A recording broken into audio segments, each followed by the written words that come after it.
Jean-François Bartier cible un nouveau marché, les seniors. Depuis la salle à manger familiale, le nordiste gère depuis bientôt 1 an le patrimoine de ses premiers clients. Une reconversion qui a renvoyé le quadragénaire sur les bancs de la fac pendant 2 ans. C'est assez perturbant au départ parce qu'il y a besoin d'une organisation. Il faut se remettre dans les études, il faut réapprendre ce qu'on avait perdu de vue depuis une petite vingtaine d'années. Donc là, c'est un petit peu complexe quand même, surtout en droit, il y a beaucoup de choses à apprendre. Dans son ancienne vie, Jean-François gère 2 entreprises spécialisées en éclairage extérieur. Un manque d'activité le pousse à la liquidation en 2017. Ses proches, des amis et l'association 60 000 rebonds l'aident à tracer son nouveau chemin. Mais avant de repartir à son compte, il postule comme cadre et déchante.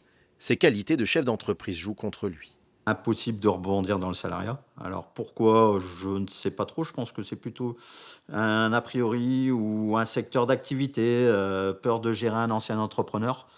Ça peut être une barrière, je pense. Par culture, la culture française fait que, il a échoué. Alors c'est peut-être quelqu'un sur qui on peut compter. Mais en même temps, est-ce qu'il ne va pas prendre ma place en tant que manager? Est-ce qu'il ne sera pas un peu trop autonome? Comment je vais le gérer? Une question que l'employeur d'Anne-Gisèle Glass ne s'est jamais posée. Montrez-moi ce que vous n'arrivez pas à faire. L'ancien entrepreneur a trouvé sa place comme salarié chez ce prestataire informatique. Mais il a fallu apprendre les codes. J'avais aucune idée de comment ça marchait, quoi. Je connais pas les rapports de hiérarchie, je sais pas ce qu'on peut dire, pas dire, comment on doit se comporter ou pas. Enfin, tout ça, c'est vraiment du chinois pour moi. J'arrêtais pas de faire des gaffes. Donc, je parlais au patron de la boîte comme je parle à mon voisin. Et ça j'ai compris que ça se faisait pas. Bonjour, c'est la fête du commerce équitable. Lorsqu'elle interpellait les passants, la jeune patronne ne passait pas inaperçue. Comédienne au cinéma et à la télévision, elle se lance dans le commerce équitable au milieu des années 2000. Dans sa boutique lilloise, elle fait travailler des personnes fragiles, éloignées de l'emploi. Une vie à 100 à l'heure, des tensions avec son personnel, et l'histoire se termine par un burn-out. Cette gestion du personnel, pour moi, ça a été trop compliqué. Je ne l'ai pas bien assimilée, je ne l'ai pas bien comprise. J'ai eu beaucoup de mal à vivre avec l'idée que j'étais le méchant patron. Et ça m'a épuisée. Merci beaucoup. Je vous souhaite une excellente journée. Merci également. Au revoir. Au revoir.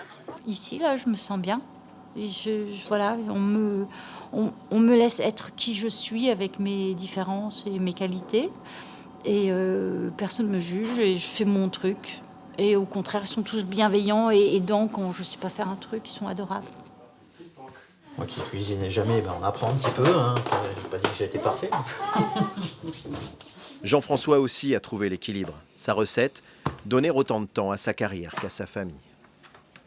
Aujourd'hui, il n'y a plus de contraintes, il n'y a plus de stress. Là, aujourd'hui, on n'a pas de problématique avec les enfants, tout se passe bien. L'école, c'est nickel. Donc, madame a son boulot, elle s'épanouit pleinement. Et puis moi, je monte mon entreprise tranquillement. Donc, non, tout est que du bonheur. Chacun à sa manière, Anne-Gisèle et Jean-François ont su faire de leur échec une opportunité pour réussir à nouveau. Cette expérience, ils souhaitent désormais la partager à leur tour avec d'autres entrepreneurs en difficulté.